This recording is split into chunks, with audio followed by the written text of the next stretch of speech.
everyone, welcome back to the pharmacotherapy series on pharma palette. In the previous video, we learned how the atrial fibrillation and atrial flutter are diagnosed and how the initial treatment decisions are made.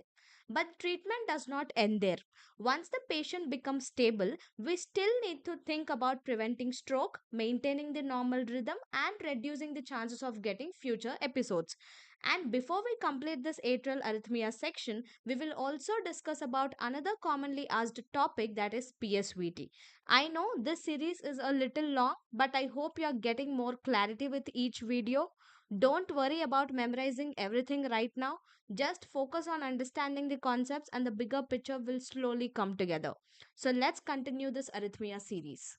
So, before performing the cardioversion in a patient with atrial fibrillation, the anticoagulation is very important. The main purpose is to reduce the risk of stroke and the complications like thromboembolism. So, these complications mainly occur if the blood clot is present in the heart. So, if this atrial fibrillation is lasting for more than 48 hours for a patient, or if the duration is unknown, in this condition, the anticoagulation will be recommended. That too before the cardioversion. So, the common options are warfarin, and this warfarin is usually given till it reaches the target range INR to 2 to 3. And here you can also use the direct oral anticoagulants, which are also called as DOACs.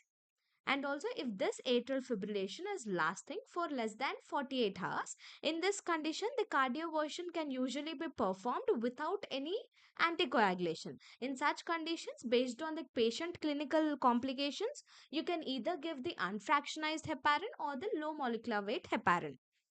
And also, in these patients, coming back to the duration, the anticoagulation is generally continued for 3 weeks before the treatment and 4 weeks after the successful cardioversion. This will be usually helping to prevent the clot formation, and also it reduces the risk of getting stroke. And there is one more other option, which is T guided approach. So a T will be usually performed mainly to check the presence of thrombus in the left atrium. So if no thrombus is detected, in such condition the cardioversion can be performed earlier without waiting for any 3 weeks of anticoagulation. So the overall goal of cardioversion is mainly to restore the normal sinus rhythm and to improve the cardiac function. So, one of the major treatment goals in the atrial fibrillation is to restore the heart back to the normal sinus rhythm. So, this process is called as the rhythm conversion or the cardioversion. So, there are two main methods to achieve this. The first one is the electrical cardioversion, where the controlled electrical shock will be delivered to the heart.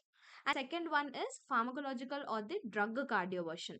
So in this, the antiarrhythmic medications will be used to restore this normal sinus rhythm.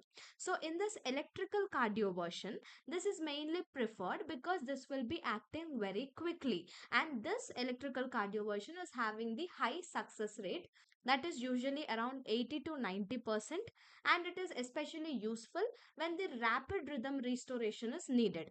Second one is the drug cardioversion. This is the other option that will be working best when the atrial fibrillation duration is less than 7 days. And there are several other antiarrhythmic drugs which will be used for the rhythm conversion. And to remember all these examples, just remember a simple trick, that is I do find proper rhythm, where I means it is ibutilide, D means it is dofetilide, F means it is flecainide, P means it is propafenone, and the last one is rhythm means remember it as amiodarone. So the ultimate aim of the rhythm conversion is mainly to restore the normal sinus rhythm, to improve the symptoms, and to enhance the overall heart functioning. There are patients with the atrial fibrillation. They will be having the increased risk of getting the stroke because the blood can pool inside the atria and it can form the clots. So what happens? The long-term anticoagulation therapy will be used mainly to prevent the stroke and the systemic embolism. So the need for this, first thing you will be doing is you will be assessing the need for anticoagulation. By using this score, you will be estimating the patient stroke risk. Patient stroke risk can be assessed by identifying this CHA2DS VASC score. And patients with this low risk usually do not require any long term anticoagulation therapy. So, patients with intermediate or high stroke risk are generally recommended to receive this oral anticoagulant treatment. So, oral anticoagulant treatment will be given if the patient is at a intermediate or the high risk of getting stroke. Direct oral anticoagulants are usually called as DOACs, are preferred over the warfarin for many patients because they are effective, they are having few drug interactions, and also this usually do not require any kind of INR monitoring. So the commonly used DOCAs are, just remember the trick as ADER. One is epaxiban, dabigatran, E means it is edoxaban, R means it is rivaroxaban. Main goal of this chronic anticoagulation therapy is mainly to reduce the risk of getting stroke while maintaining the patient's safety and also the quality of life.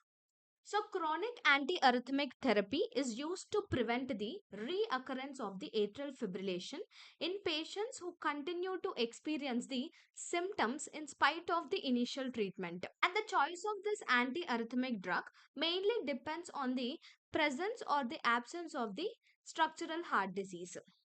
So, in patients with no significant structural heart disease, so the commonly used medications are the dofetilide, dronedarone, flecainide, propafenone, and sotalol. So, these drugs will be helpful for maintaining the normal sinus rhythm and also will reduce the atrial fibrillation reoccurrence. And for the patients with the heart failure, so amiodarone and the dofetilide are generally preferred because they are considered to be safer and also the more effective in this group. And in the patients with the CAD, coronary artery disease, the first line options are dofetilide, and also the sotalol. If these medications are ineffective and not suitable, then amiodarone can be used as a second line treatment. So, the overall goal of this chronic antiarrhythmic therapy is mainly to maintain the sinus rhythm, to reduce the symptoms, to improve the quality of life, and also to prevent the reoccurrence of atrial fibrillation. So next one is PSVT. So PSVT means you already know that it is a rapid heart rhythm which will be starting and stopping suddenly, which usually occurs due to the re-entry circuits, which we have already discussed about this in the previous video. Now let's try to see its management. First one is the acute management of PSVT. The first step in treating the stable patient is the vagal maneuvers. So this technique will be usually stimulating the vagus nerve and also help in terminating the arrhythmia. And if these vagal maneuvers are unsuccessful, in such conditions, the intravenous adenosine is a drug of choice and it can rapidly interpret because it can rapidly interpret the abnormal electrical circuit. And if this adenosine is ineffective, and also or if it is contraindicated and the patient is still stable, in such conditions beta blockers or non-dihydropyridines or verapamil diltiazem kind of calcium channel blockers can be used. And also if the patient becomes hemodynamically unstable, synchronized cardioversion should be performed immediately.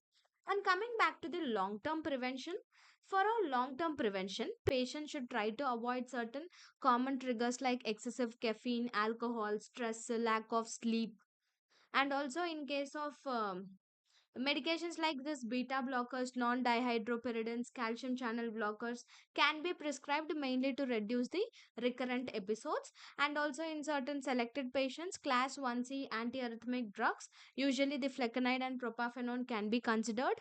And also, for the patients with this recurrent symptomatic PSVT, the catheter ablation is one of the treatment of choice because this usually has a higher success rate and also can give the long term cure. So, in summary, this PSVT is one of the common supraventricular arrhythmia that can be usually managed by various medications, and if necessary, cardioversion can be performed and also catheter ablation in case of recurrent cases.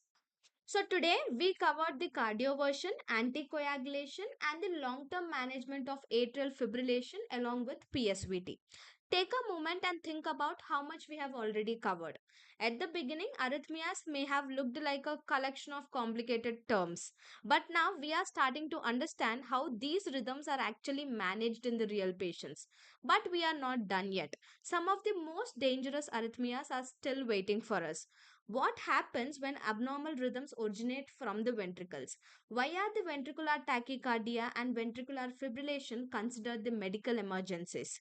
And how do we approach a patient whose heart is beating too slowly? We will answer all of these questions in our final part of this arrhythmia series. So, if you found this video helpful, don't forget to like the video, share it with your study partner, and subscribe to Pharma Palette. See you all in the part 4. Thanks for watching.